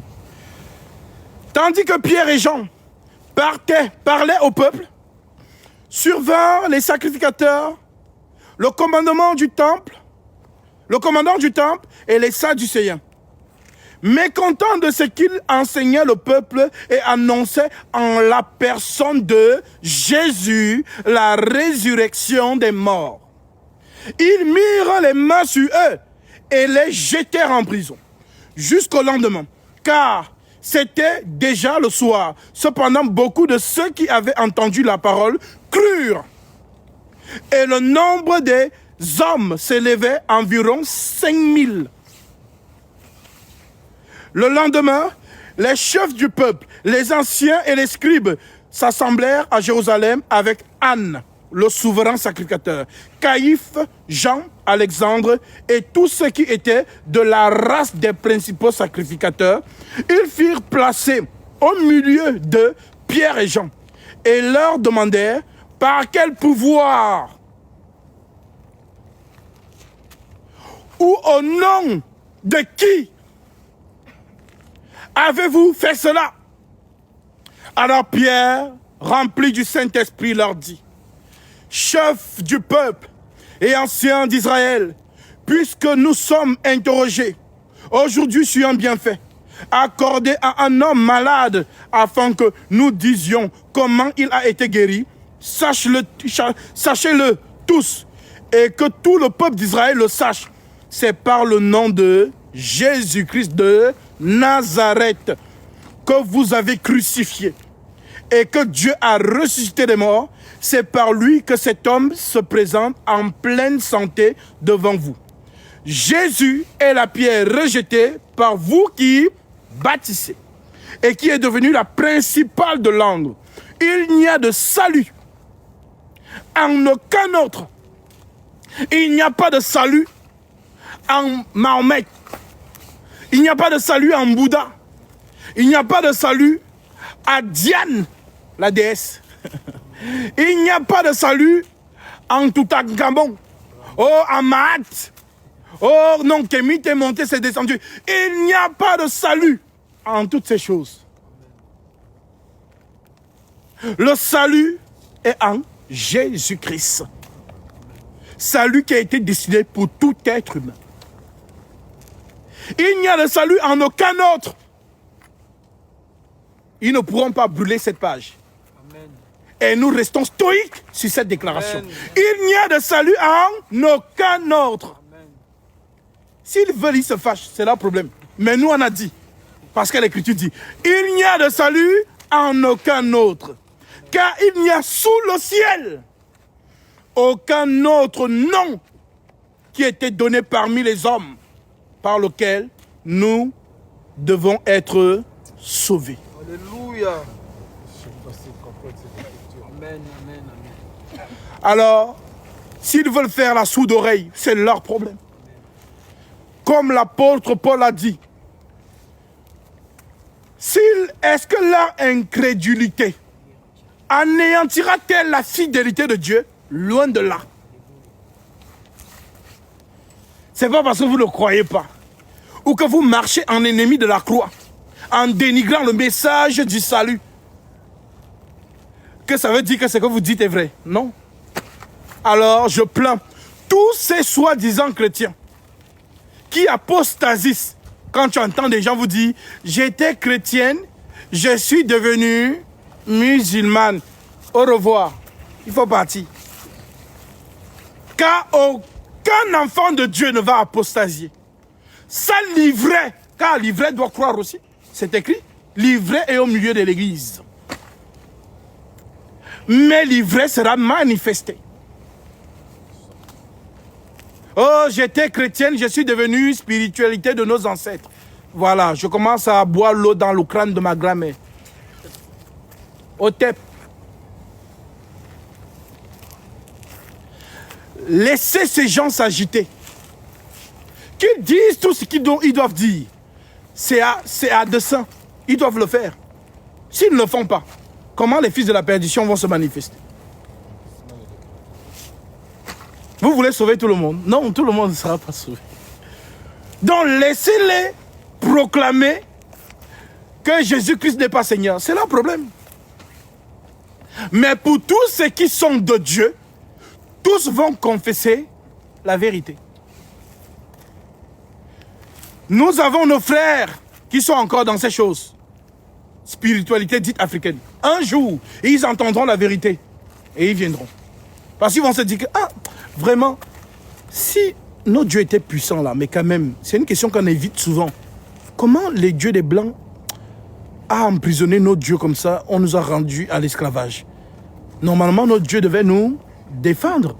Non, soyons logiques. Bon, c'est vrai que, voilà, on ne va pas parler comme ça dans les lives, mais nous sommes dans le groupe ici en secret.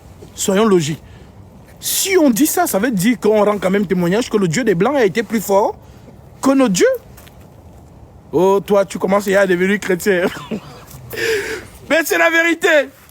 Et d'ailleurs, lorsqu'on parle de l'Occident, Jésus n'est pas un Européen. Jésus est un enfant d'Israël lorsqu'il était de ce monde. Alors, oui, Jésus-Christ est Seigneur. Ce ne sont pas les hommes qui sont fâchés, ni les femmes, ne vous inquiétez pas. C'est le monde des ténèbres. Toute langue confessera que Jésus-Christ est Seigneur. Alors, soyez inébranlables dans cette foi. Votre foi, votre combat. Vous pouvez tout perdre dans cette vie, mais ne perdez jamais la foi. Car justement, tu obtiendras le salut de ton âme pour prix de ta foi. 1 Pierre chapitre 1 verset 6. Il n'y a de salut en aucun autre, car il n'y a sous le ciel aucun autre nom qui était donné parmi les hommes, par lequel nous devions être sauvés. Lorsqu'ils virent l'assurance de Pierre et de Jean, ils furent étonnés, sachant que c'étaient des hommes du peuple sans instruction. Bah oui, ils ne sortent pas de l'école de Gamaliel. Car je vous disais que pour être pharisien à cette époque, il fallait être d'une famille riche. Donc c'est la haute société israélienne qui était justement dans le pharisianisme, notamment Paul. Ce n'est pas n'importe qui. Paul est d'une grande famille. Paul, ses parents avaient les moyens. Et non seulement ça, il avait la double nationalité. Israël de la tribu de Benjamin et romain de par son père. Voilà pourquoi lorsqu'on veut donc le condamner à Israël, il appelle à César. Parce qu'il est citoyen romain. Il fait jouer son passeport. Donc si on le persécute là-bas, il fuit là-bas. Si on le persécute là-bas, il fuit là-bas. Alors il dit, j'appelle à comparaître devant César. C'est à dessein. Parce que c'est par là que Jésus l'amène à Rome. Et c'est quand il arrive à Rome qu'il travaille donc beaucoup. Alors vraiment, mes frères et sœurs, c'est une grâce pour chacun de nous. Nous, ici en 2025, qui confessons pleinement la sainte doctrine, la foi en Jésus-Christ. Mes amis, sachez une chose. Plus le monde va en son terme, plus le nom de Jésus et sa nouvelle sera décrédibilisé. Voilà pourquoi le Seigneur dit, lorsque le Fils de l'homme viendra sur la terre, trouvera-t-il la foi? C'est une question qui est posée. Parce que ce sera démodé. Voilà donc pourquoi le peu qui vont garder la foi, ce sont eux que Paul appelle, voici je vous dis un mystère, nous ne mourrons pas tous, mais tous nous serons changés. Car le Seigneur en revenant sur la terre, il va trouver un petit nombre ayant la foi. Ce sont eux que j'appelle les Enoch, qui vont être justement enlevés sans connaître la mort physique. Car il y a une dernière génération de l'Église qui ne connaîtra pas la mort. Paul vous l'a dit, voici je vous dis un mystère, nous ne mourrons pas tous, mais tous nous serons changés. Alors oui, voilà pourquoi nous vous baptisons au nom de Jésus-Christ. Ceux qui n'ont pas eu cette révélation ont baptisé les gens au nom du Père, du Fils et du Saint-Esprit. Parce qu'ils disent que Jésus a dit, allez et faites de nous toutes les nations des disciples, les baptisant au nom du Père, du Fils et du Saint-Esprit. Mais ils ont oublié que le même Jésus a dit, le Saint-Esprit vous conduira dans toute la vérité. Voilà pourquoi les apôtres ne sont pas allés prêcher sans Saint-Esprit. Mais Jésus leur a dit, restez à Jérusalem, jusqu'à ce que je vous ai promis vienne sur vous. Car Jean a baptisé d'eau, mais vous, dans peu de jours, vous serez baptisés du Saint-Esprit et vous serez mes témoins à Jérusalem, dans la Judée, dans la Samarie et jusqu'aux extrémités de la terre. Donc, ils prêcheront sous l'onction du Saint-Esprit. Voilà pourquoi lorsque le Saint-Esprit vient, la première chose que le Saint-Esprit va révéler, c'est le nom du Père. Repentez-vous et que chacun de vous soit baptisé au nom de Jésus-Christ. Et tous les apôtres, sans exception, ont tous baptisé au nom de Jésus. Aucun apôtre n'a baptisé avec la formule Père, Fils, Saint-Esprit. S'ils ont une écriture qui nous donne, on va lire. Mais ça n'existe pas. Et tous les apôtres ont baptisé dans une source d'eau naturelle et sauvage, telle que l'Esprit Saint a conduit même le Seigneur au Jourdain. Mais aujourd'hui, non, ils sont trop grands. Ils portaient des costumes à 16 000 €. Alors, je ne vais pas aller dans une rivière. Faites-moi une piscine gonflable là. Voilà. Voilà comment on met les gens dans les baignoires, les bassines, les piscines gonflantes, les piscines olympiques, ainsi de suite. Non, ce n'est pas un baptême conforme à la sainte doctrine. Après, ils vont vous dire, non, il faut seulement l'eau, non. Non. Le Seigneur, les mouvements de l'Esprit sont aussi une écriture. Ce que le Saint-Esprit fait, c'est aussi écriture. Voilà donc pourquoi le Seigneur est conduit au Jourdain. Et à cette époque, il y avait des jacuzzis. Il y avait des piscines. Voilà. Donc, Jean-Baptiste, c'était au Jourdain qu'il baptisait. Même le Seigneur, lorsqu'il baptisait, c'était, on dit, aussi à Hénon, où il y avait beaucoup d'eau. Alors, soyez rigoureux avec votre salut. Faites-vous faire les choses que ceux qui vous ont précédé dans la foi ont fait dans les Saintes Écritures. Si on ne vous présente pas ça, refusez. Alors, voilà donc sous quelle parole vous allez entrer dans l'eau. Maintenant, la nouvelle naissance. On ne peut pas parler de naissance nouvelle si les trois choses n'ont pas été accomplies. Car avant de comprendre la naissance spirituelle, il faut d'abord comprendre la naissance physique. Nous sommes tous nés dans ce monde. Personne d'entre nous est tombé du ciel. S'il y a quelqu'un qui est tombé du ciel, qu'il nous dise. Mais nous sommes tous nés par une maman qui nous a portés dans son ventre. Et elle a manifesté les trois choses. Perte des os, première étape. Perte du sang, deuxième étape. Et la troisième étape, c'est la confirmation de la vie. En d'autres termes, l'enfant qui reçoit l'oxygène dans ses poumons.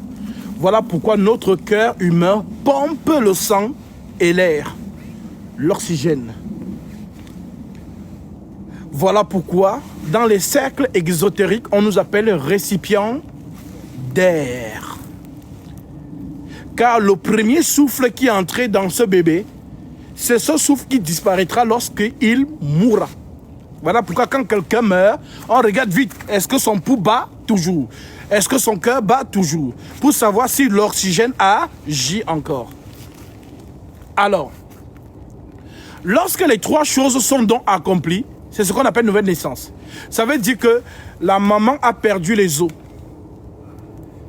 Elle a perdu le sang. Ça veut dire qu'elle était dans les douleurs de l'enfantement. Et elle reçoit l'oxygène de l'air, qui est donc la vie. Car on ne peut pas vivre dans cette planète s'il n'y a pas d'oxygène. Donc ce qui régit la vie dans cette planète, c'est l'oxygène.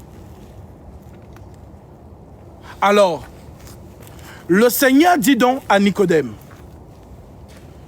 si un homme n'est né d'eau et d'esprit, il ne peut entrer dans le royaume des cieux. Naître d'eau et d'esprit, il parlait donc de cette naissance, puisque ce sont les symboles qu'une femme manifeste lorsqu'elle donne la vie. Elle perd les os et elle perd le sang. Si on a donc compris ça naturellement, spirituellement, si nous comprenons donc aussi que c'est quelqu'un qui doit nous donner la vie. Autant une femme nous donne la vie sur terre, autant le Seigneur accomplit cette écriture. Voilà pourquoi on dit de lui, il a souffert les douleurs de l'enfantement. Et il a aussi perdu les os et le sang. Lisons cela dans 1 Jean chapitre 5 verset 6.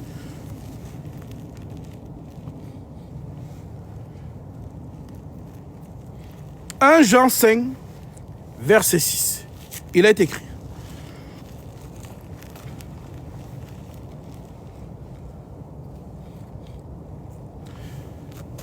C'est lui,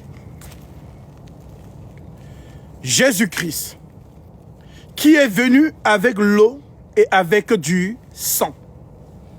Non avec l'eau seulement, mais avec l'eau et avec le sang. Et c'est l'Esprit qui rend témoignage. Parce que l'Esprit est vérité. Car il y en a trois qui rendent témoignage.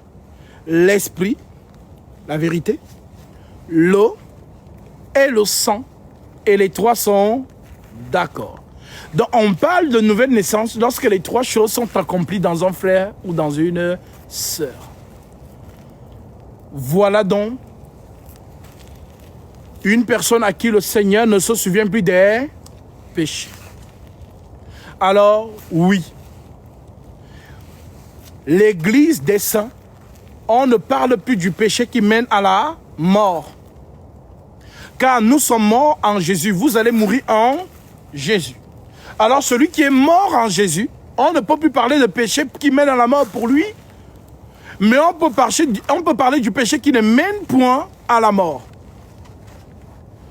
Donc, le péché qui mène à la mort, c'est refuser le Seigneur Jésus-Christ comme Seigneur.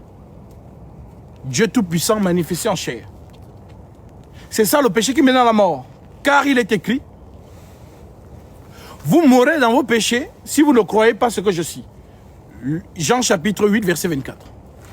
Il est encore écrit que le pardon de nos péchés passe par la mort et la résurrection de Jésus. Mais l'Église, nous avons cru en cela. Alors on ne peut plus parler du péché qui mène à la mort pour nous. Voilà pourquoi vous allez voir des saints qui ont cru en Jésus-Christ, mais qui manifestent encore des faiblesses. Mais les faiblesses qu'elles manifestent ou qu'ils manifestent ne mènent point à la mort. C'est très important. Si cela n'était pas ainsi, l'apôtre Jean n'allait jamais écrire dans 1 Jean 5, verset 16, si quelqu'un voit son frère commettre un péché qui ne mène pas à la mort, qu'il prie et Dieu donnera la vie à ce frère. Il la donnera à tous ceux qui commettent un péché qui ne mène point à la mort. Il y a un péché qui mène à la mort, ce n'est pas pour ce péché que je dis de prier. Donc, l'Église, nous ne sommes plus dans le péché qui mène à la mort. Nous sommes si on peut le dire comme ça, les frères sont dans la manifestation des péchés qui ne mènent pas à la mort. Voilà pourquoi nous pouvons voir un frère dans l'assemblée de Corinthe qui commet l'impudicité. Paul le voue à Satan pour la destruction de la chair, mais son esprit est sauvé pour le jour du Seigneur. Alors, qu'est-ce que cela veut dire? Cela veut donc dire que, comme nous ne sommes plus dans le péché qui mène à la mort, parce que nous avons cru au Christ. Est-ce que cela veut dire, marchons donc dans le péché qui ne mène pas à la mort? Cela montre que celui qui a ce genre de motivation n'a pas compris. Parce que justement, si nous avons donc manifesté la repentance, c'est-à-dire nous avons cru en Jésus, ce n'est pas seulement que nous croyons au nom, mais nous croyons aussi à sa vie, la vie qu'il a manifestée sur terre. Alors, il est notre modèle, nous voulons devenir comme lui. Alors, je ne peux pas venir en Jésus et toujours avoir la motivation de vivre dans la vaine vie que j'étais auparavant. Justement, je me détourne de ces choses une fois que je deviens une nouvelle créature en Jésus. Alors, comment vous m'expliquez qu'une personne qui est remplie du Saint-Esprit est vraiment motivée à vivre dans ces choses sans remords? Ce n'est pas possible. Alors, je termine par cette lettre de Romains 6, où il explique cela. Que dirions-nous donc? Romains 6, verset 1. Pécherions-nous, demeurions-nous dans le péché, afin que la grâce abonde? Loin de là. Nous qui sommes morts au péché, comment vivrions-nous encore dans le péché? Ben c'est ça. Le baptême, c'est mourir au péché. Ignorez-vous que nous tous qui avons été baptisés en Jésus-Christ, c'est en sa mort que nous avons été baptisés? Nous avons donc été ensevelis avec lui par le baptême en sa mort, afin que comme Christ est ressuscité des morts, par la gloire du Père, de même aussi nous marchions en nouveauté de vie. En effet, si nous sommes devenus une même plante avec lui, par la conformité à sa mort, nous le serons aussi par la conformité à sa résurrection. Sachant que notre vieil homme a été crucifié avec lui. Sachant que notre vieil homme a été crucifié avec lui, afin que le corps du péché fût détruit. Donc c'est le baptême, au nom de Jésus, qui détruit le corps du péché. Pour que nous ne soyons pas esclaves du péché. Car celui qui est mort est libre du péché. Alors question. Est-ce que vous êtes mort en Jésus-Christ? Oui. Alors vous êtes libre du péché. Donc nos sœurs qui vont recevoir le baptême viennent mourir en Jésus pour être libres du péché. Or, si nous sommes morts en Christ, nous croyons que nous vivrons aussi avec lui. Sachant que le Christ ressuscité des morts ne meurt plus. La mort n'a plus de pouvoir sur lui. Car il est mort et c'est pour le péché qu'il est mort une fois pour toutes. Il est revenu à la vie et c'est pour Dieu qu'il vit. Ainsi, nous-mêmes regardons-nous comme morts au péché et comme vivants pour Dieu en Jésus-Christ. Que le péché ne règne donc point dans votre corps mortel. Et n'obéissez pas à ses convoitises. Donc, il y a le péché et il y a ses convoitises. Ne livrez pas vos membres au péché comme des instruments d'iniquité, mais donnez-vous vous-même à Dieu comme étant vivants, de mort que vous étiez, et offrez à Dieu vos membres comme des instruments de justice. Car le péché n'aura point de pouvoir sur vous. Mais le péché n'aura point de pouvoir sur vous, puisque vous êtes non sous la loi, mais sous la grâce. Verset 12, verset 15. Quoi donc? Pécherions-nous parce que nous sommes non sous la loi, mais sous la grâce? Loin de là.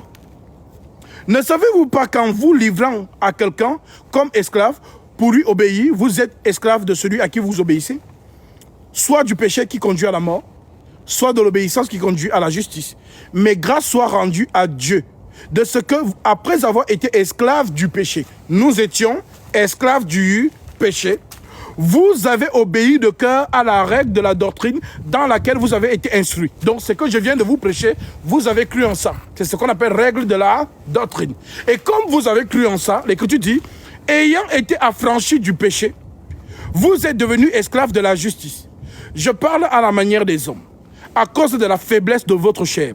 De même, donc vous avez livré vos membres comme esclaves à l'impureté et à l'iniquité pour arriver à l'iniquité.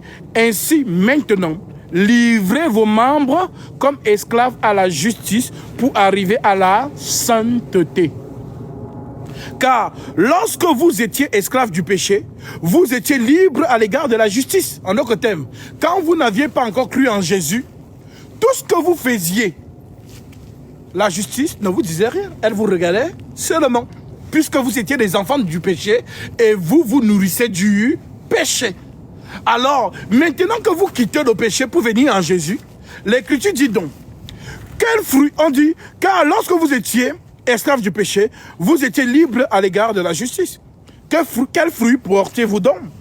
Des fruits dont vous rougissez aujourd'hui. Ça veut dire quoi? Quand nous pensons à notre ancienne vie, on se demande, c'était vraiment nous qui faisions ce genre de choses? Pourquoi? Parce que tu es maintenant saint en Jésus. Alors lorsque tu penses à ton passé, tu te dis, waouh, voilà pourquoi vous allez voir certains sur les réseaux, ils vous disent ma vie avant, ma vie après. Donc tu la vois, ainsi de suite, elle est dans des choses, ainsi de suite. Mais quand tu la revois maintenant en Jésus-Christ, elle te montre que j'ai changé. L'apparence. Mais maintenant, nous sommes dans aussi les mœurs. Car lorsque vous étiez esclaves du péché, vous étiez libres à l'égard de la justice. Quels fruits portiez-vous alors? Des fruits dont vous rougissez aujourd'hui. Car la fin de ces choses, c'est la mort. Mais maintenant, étant affranchis du péché et devenus esclaves de Dieu, vous avez pour fruit la sainteté et pour fin la vie éternelle. Car le salaire du péché, c'est la mort. Mais le don gratuit de Dieu, c'est la vie éternelle en Jésus-Christ, notre Seigneur. Que Dieu vous bénisse. Si vous avez des questions, c'est maintenant, avant que je n'entre dans les eaux.